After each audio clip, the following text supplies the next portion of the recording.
എന്താണെന്ന് വെച്ച് കഴിഞ്ഞാൽ വൈകിട്ടായപ്പോഴത്തേക്ക് സർപ്രൈസ് ആയിട്ട് എനിക്ക് കുറച്ച് പന്നി ഇറച്ചി കറിയും പിന്നെ പൊറോട്ടയും കിട്ടി.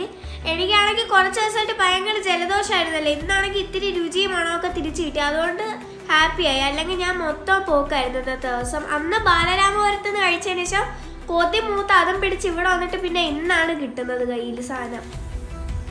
ഇതൊരു ഷാപ്പിൽ നിന്നാണ് കേട്ടോ വാങ്ങിച്ചിരിക്കുന്നത്. നല്ല അടിപൊളി സാധനമാണ്. അപ്പം നിങ്ങൾ കൊതി വിട്ടത് കണ്ടോണ്ടിരുന്നോ ഇവിടെ. ആ ഷാപ്പിന്റെ വീഡിയോ ഇനി ഒരു ദിവസം ഞാൻ നിങ്ങൾക്ക് കാണിച്ചു തരാം.